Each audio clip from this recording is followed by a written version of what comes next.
Hi, this is Amy K. Watson, CEO and head coach at Career Leadership Alignment.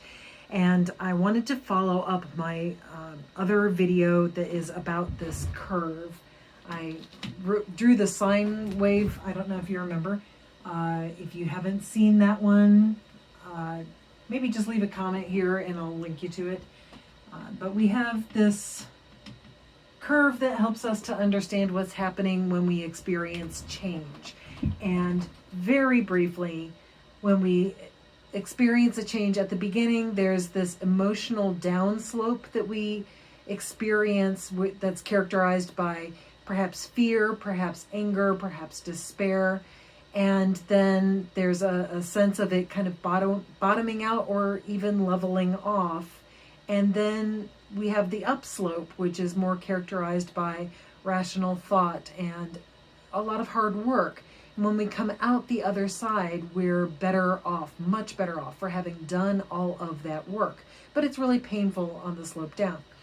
So the additional piece that I wanted to share with you is that by nature of the fact that leaders seek out information, are always thinking about what's coming, trying to figure out how do we prepare for the future, frequently leaders experience this downslope before anybody else does.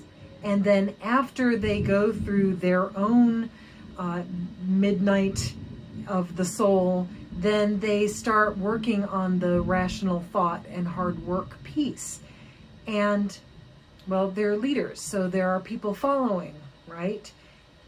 The people who are following are about halfway across, or somewhere, prior to that on this curve. So while the leader is being rational and doing what it takes to do the right thing, putting in the effort, and expecting everybody else to do that, others who have not been thinking ahead like that are just now experiencing what the leader went through possibly days, possibly weeks, or even months prior. So what we see then are some people who are very clear, very calm. They have instructions that need to be followed. They may be difficult instructions. And we also have people who are in a very different place. They're in a very emotive, volatile kind of place. They hear these rational, hard work kind of instructions and they rebel.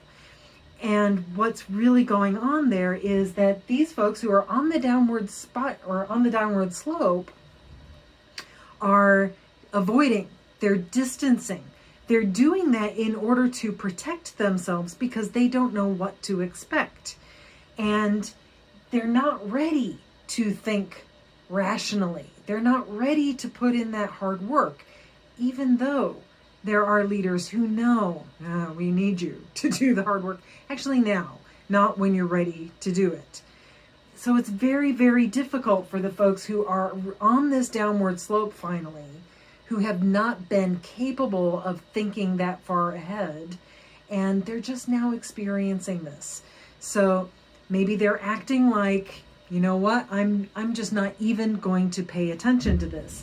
What they're doing, I mentioned last time or in the other video, that there are these off-ramps that we might decide that we have to just walk away. We might decide that we have to quit or opt out. With some of the changes that we experience, that's easier to do than others. But when you see people refusing to follow instructions, refusing to follow the guidelines or to think rationally, that is exactly what's happening there. They are exhausted. They are freaked out. They don't know what to expect, and they are afraid that this downward slope is going to last forever.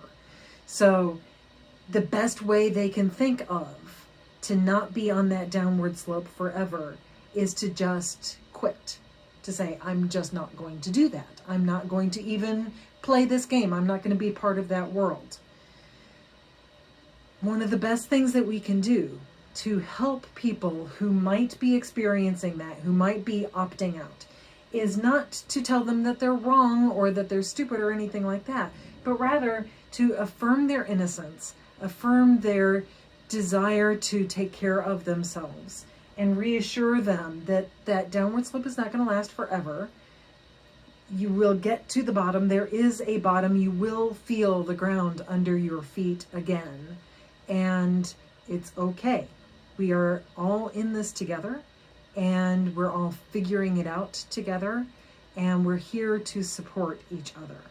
So we don't have to have the false choice between freaking out or becoming overly controlling.